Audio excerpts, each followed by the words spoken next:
নিজের ঘরে যান, বিজেপি করুন, কংগ্রেস করুন, সিপিএম করুন, আমার কোনো আপত্তি নেই। তৃণমূল কংগ্রেস করে মানুষকে বঞ্চনা করা যাবে না। জানেন তো, একদল লোক আছে কোনো কাজ করে না, শুধু মিথ্যে কথা বলে বেড়ায়। যাদের কাজ নেই তারা মিথ্যে কথা বলে, কিন্তু আমাদের অনেক কাজ আছে। আর আমি মিথ্যে কথা বলাটাকে ঘৃণা করি, ভাওতা দেওয়াটাকে ঘৃণা করি। ইলেকশনের আগে বলেছিলাম আপনাদের ফ্রি রেশন পাবেন, আপনারা পাচ্ছেন, আপনার এলাকায় এসে রেশন দেওয়া হচ্ছে। বলেছিলাম স্মার্ট কার্ড করব, করে দিয়েছি। বলেছিলাম লক্ষ্মীর ভান্ডার করব, করে দিয়েছি। যা যা আমরা বলেছিলাম প্রত্যেকটা কাজ আমরা কিন্তু করে দিয়েছি। আগামী দিনে মনে রাখবেন, আমরাই করে দেবো আপনাদের। কারো প্রতি আপনাদের কারো দিকে তাকিয়ে থাকতে হবে না। একটু সময় দিন, সময় মতো টাকা জোগাড় করে ফেস বাই ফেস আমরা ঠিক করে দেবো।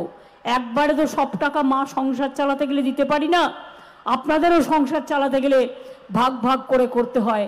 দুর্গাপুজোর টাকাটা আলাদা তুলে রাখেন, ভাদু উৎসবের টাকাটা আলাদা তুলে রাখেন, টুসু উৎসবের টাকাটা আলাদা তুলে রাখেন, করম পুজোর টাকাটা আলাদা তুলে রাখেন, কালী পুজোর টাকাটা আলাদা তুলে রাখেন, ভাইফোঁটার টাকাটা আলাদা তুলে রাখেন, অতিথি আসলে আপ্যায়ন করবেন টাকাটা আলাদা তুলে রাখেন।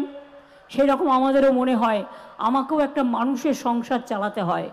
আর সেন্ট্রাল গভর্নমেন্ট কোনো টাকা পয়সা আমাদের দিচ্ছে না। 455টা টিম পাঠিয়েছে, আর রোজ মিথ্যে কথা বলে, আর রোজ দাঙ্গা লাগানোর চেষ্টা করে। মানুষের দাঙ্গা লাগিয়ে দেয়, আগুন নিজেরাই লাগায়, লাগিয়ে বলে লাগালোকে জবাব দাও। নিজেরাই দাঙ্গা করছে, নিজেরাই আগুন জ্বালাচ্ছে। কোথাও গন্ডগোল হয় না, দেখবেন বিজেপির পঞ্চায়েতগুলোতে গন্ডগোল হয়। কারণ কি? তার কারণ তারা লুটে পুটে খায় আর মানুষকে ধরে ধরে ঠ্যাঙায়। এটা হচ্ছে ওদের কাজ। আমি প্রত্যেককে বলবো, আমাদের গ্রাম সভা, পঞ্চায়েত সমিতি, জেলা পরিষদ, মিউনিসিপ্যালিটি যারা আছেন, বা জেলা পরিষদ বা কর্মদক্ষ, একসাথে সবাই মিলেমিশে কাজ করবেন। মনে রাখবেন, আমরা সবাই ছোট, মানুষ কিন্তু বড়। মানুষ আপনাকে জিতিয়েছেন, তাই আপনারা এই জায়গাটায় এসছেন। মানুষ ছুঁড়ে ফেলে দেবে, তখন কিন্তু কেউ তাকিয়েও দেখবে না, কেউ পুছেও দেখবে না আমি বড় না ও বড়। আমি চিরকাল এই কথাটা বিশ্বাস করি।